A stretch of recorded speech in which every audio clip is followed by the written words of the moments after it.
Right, thanks very much. Yeah, so you've heard a bit about what I'm going to talk about, which is service profiles and service specifications. There we go. Right, so first, service specs. We're doing these both for specialist cancers, which Jane touched on, but also the common cancers. We've put on the Cancer Commissioning Toolkit both the breast and colorectal service spec. The lung one is very nearly there. It's just being reviewed by some of the professional bodies at the moment. And actually all it tries to do is to say, what does a good service look like? It's not limited by the national data we've got, but it tries to sort of describe those elements of what makes up a good service, and not in an enormous document. You know, this is, we want it to be long enough that it describes enough detail, but not so long that it doesn't get read. But it also will incorporate the nice quality standards. So for the colorectal one, which I'm going to run through, that hasn't been finalised yet, but when it is finalised, it will be fully part of the service spec. The format of these is taken from the acute services contract. It's Schedule 20 within that contract, so can actually form part of the formal contract between a commissioner and a provider. So in terms of colorectal, this one is aimed at clinical commissioning groups, so focuses on those elements of the colorectal pathway that we do think will be commissioned by commissioning groups, but it does also talk about those parts which are important to have a consistent pathway which won't be commissioned by a commissioning group. For instance, bowel screening services and some of the specialist services Jane touched on. So important role clearly for cancer networks, particularly the network site-specific group for colorectal. I think in peer review it's described as an advisor to commissioners locally, and it is all those experts in colorectal cancer come together to talk about and agree improvements in colorectal cancer and what a good service looks like locally. It talks about the colorectal MDT.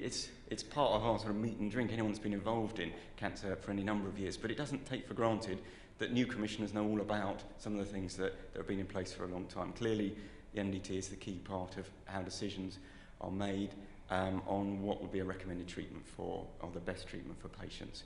It talks about patient information and what is required at what points in the pathway to support a really good pathway, and how patient experience is measured, for instance, the national survey. There's an important contribution in secondary care services to prevention. For instance, advice on health and lifestyle, surveillance of polyps. So there's a contribution there, although others are also clearly involved. It talks about the standards endoscopy services and imaging services need to meet. It talks about staging, and staging does measure. It's very useful for commissioners, but actually the reason we record it is so we know how to plan treatment, how to plan appropriate treatment for patients. That's why it's there. And actually, as a byproduct is, it allows us to know whether some of the work, for instance, in early diagnosis, is actually reaping the dividends we hope for, which is earlier presentation. Talks about clearly surgery for colorectal cancer. It's the primary treatment. Talks about the minimum caseload that surgeons need to have. Talks about enhanced recovery, which actually is colorectal is where enhanced recovery started. It's now spread to other areas. But it's good, it's been mentioned, good for the NHS, and patients really like it. Laparoscopic surgery, again, something that NICE has made very clear is required as an option for suitable patients. Audit, both national and local. There are particular pathology standards, use of, for instance, the minimum data set for pathology for MDT discussions.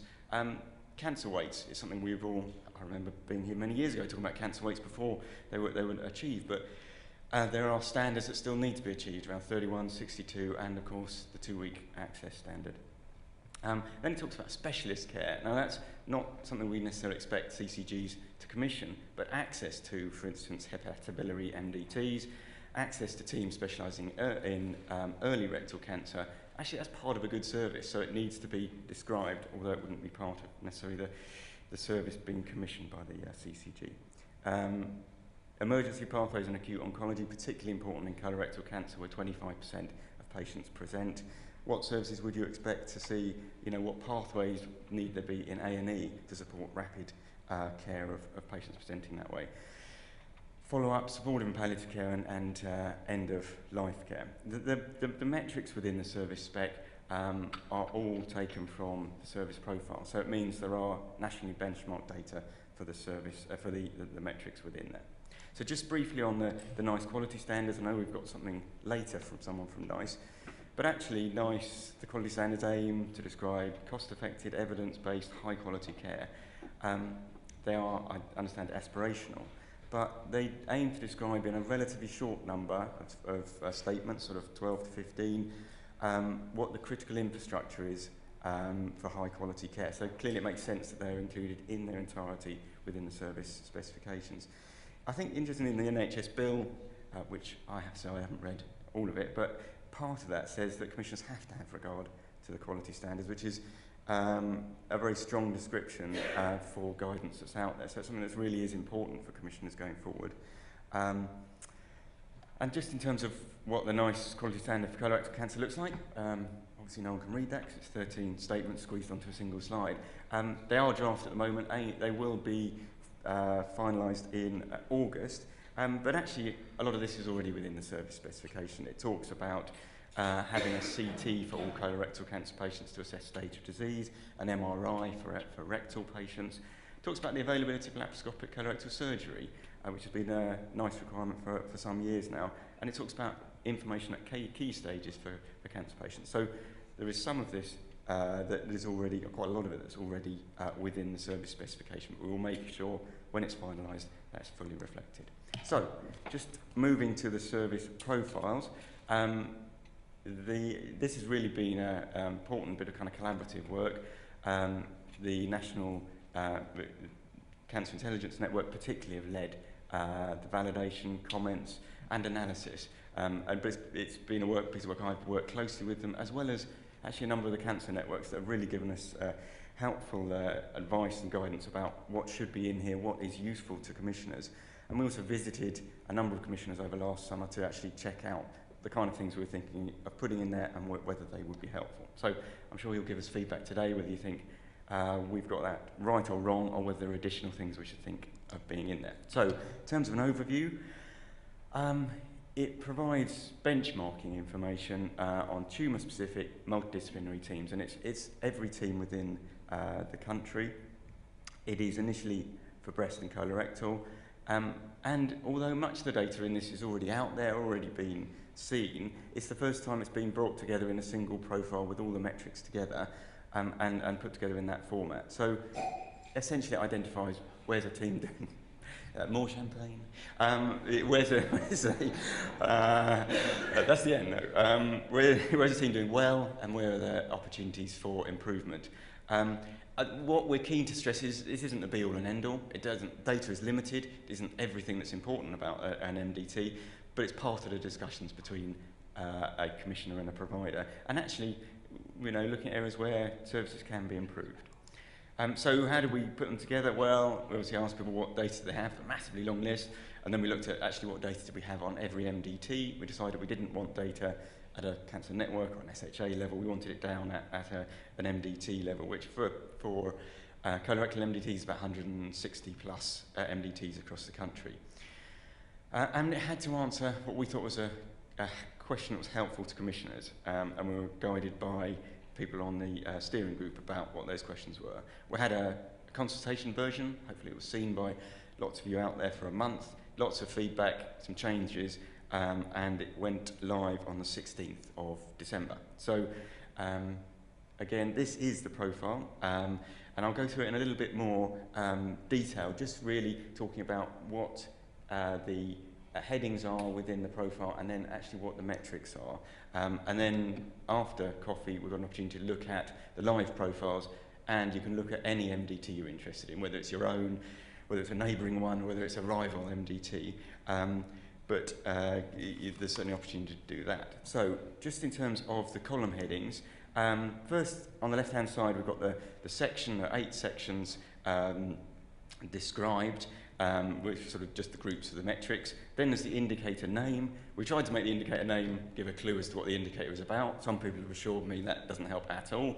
But there is a full description. We've got a full use guide giving a description of the source of the data, how the metrics put together, and all the other technical information you could want on it. Then the next column, moving further over, is the number of patients included, or the number of cases included within that metric for that trust. So you can see whether it's 10 patients, 100 patients, or 1,000 patients. Because actually, if you just have a percentage, you always wonder how many patients, how reflective is that really? And then we look at what the percentage is for the trust. So we've got the trust percentage, but then also we've put a confidence interval around that. What's the 95% confidence interval around the trust value? And how does that compare with the England value? So that you've got trust, how confident we are with that, and then the England value as a comparator. And then we get, moving further over, we get a spine chart which shows, well, what's the lowest value for an MDT in the country? What's the highest value? And then what's the range, both so that the full range, as well as what's the middle 50% of MDTs reporting in the country. And you can see at the bottom there, we've also put the trust value. The trust value is orange if it's statistically significantly different from the England value. It's blue if there is no statistical difference, and it's white if we can't assess the difference. The England mean is black, and the red line is the England median. And the way of telling whether it's statistically significant is simply whether the 95% confidence interval around the trust value, does that include the England value or not? And if the England value is outside that, then it's essentially statistically significantly different.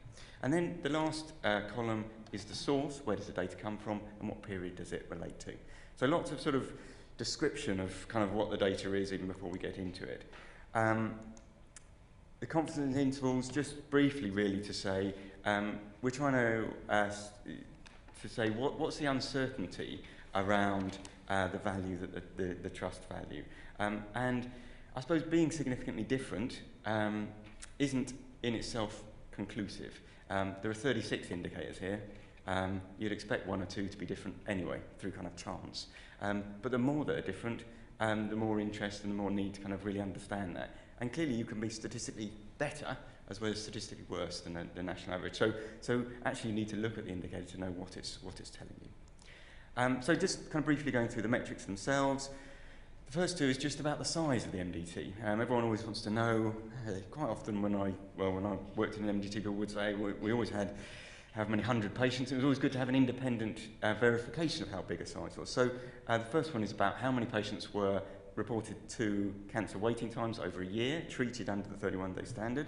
The second one is also the number of patients that were treated and reported to the cancer waiting times, but also that were recorded by the cancer registry. So, and the reason we put that second metric in there is it's used as a denominator for the next section, which are all demographic issues. So they talk about actually what proportion of patients are elderly, over 70. What proportion of patients have, well, first of all, have ethnicity even recorded, a data quality issue, as well as what proportion are white, non-white British, sorry. Income deprived, male patients, and then, as you'd expect, how often is stage recorded, and how frequently are patients early stage that are treated at this MDT. And then there is a placeholder, although there isn't data in yet, for the comorbidity index. So this is data taken from hospital records about the comorbidity of patients treated at that trust. So that's something we are working on, couldn't produce it in time for this publication. And then we talk about what we call the specialist team. So that's the section that looks mainly at peer review. So does the specialist team have full membership? Does the MDT have full membership? What's the proportion overall of indicators met from the latest round of peer review? Are there any immediate risks or serious concerns identified? And actually, were all surgeons managing at least 20 cases?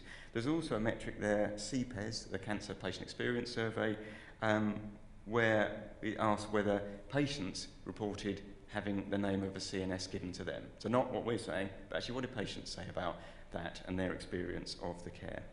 And then there's three metrics to talk about: throughput, how many 2-week wait patients come to that MDT, how many patients come via an emergency admission. This is not just new patients, this is any patients, whether they're new or existing colorectal cancer diagnoses. And then how many patients come from screening? And obviously all of those are comparative to how many patients reported at other MDTs. Then there's a series on waiting times, 2-week wait, 62-day target, 31-day. And then we've got a series, and actually all of those metrics are generic. You can have those pretty much for any other MDT. The practice metrics are a series of metrics particularly relevant to that specialty. So surgical cases treated laparoscopically, that's data that's readily available. So it's patients that had a resection, was it done via laparoscopic surgery or open surgery? How does that compare? Patients resected for liver metastases, so an indication of how often are patients at this MDT accessing that service. MCAT data about major resections for patients, and then length of stay both for elective and for emergency patients. There's another section on outcomes and recovery. Patients readmitted within 28 days, so that's an emergency admission within 28 days of being discharged following their elective surgery. There's also new to follow-up ratios, and there is information on patients who die within 30 days of surgery. There is also a placeholder for 1 year survival for patients treated at this MDT. And as you all know, this is one of the sort of national metrics, 1 year survival for colorectal cancer within the outcomes framework. So clearly, it's something that we need, and we're still working on the methodology, but it's a very important metric to try and include in a profile to show how does this MDT and their patients compare with others around the country. And then there's a summary of the last 3 metrics around the patient experience survey. The greens and the reds were shown, so how many times did this MDT score in the top 20% of responses? How many times did the MDT score in the bottom 20% of responses? And then there's an individual metric about were patients reported being treated with dignity and respect. So where does the data come from? That's always what people ask for, and we've also got a column that shows where the data comes from. Actually, the other bit of the question people say is, where does the data come from? Because it's clearly rubbish. So my response is always, well, it's interesting because it all comes from providers themselves, largely. So the data is in the profile is either submitted to a national database by the Trust, so cancer waiting times, 17 of the indicators, the National Cancer Data Repository, which is cancer registry data collected at the Trust, HES data, which is hospital patient administration data submitted nationally, MCAT data. All this data from Cancer Peer Review. There is HES and secondary uses service data. There's bowel screening data, and I mentioned there was MCAT data. And that's the vast majority of the indicators. There are also 4 indicators where it's what the patients have said from the national survey. So there's no surprise, there's no magic data that we've dreamt up. Accessing the profiles, Di will talk a bit more about this. Mentioned about the data definitions. There is a log-on required to access these profiles, and really you have to sign up to say, I'll look at them, use them appropriately in the NHS, and I won't send them to the Daily Mail or whatever the local paper is here, because they're not suitable for publication. So using a profile, just in summary really, we think it's an objective basis for dialogue, nationally sort of put together data. It's a benchmark, whether an indication is significantly different from the national position. It's a format we've used before for the GP practice profiles, and the feedback we had, it was positively received. But actually, you know, there is a lot of information that isn't in there, and I think the Cancer Network's, you know, particularly well able to provide that intelligence to commissioners, and actually probably provide a commentary around the profiles themselves. So that's it for me, but happy to take any questions.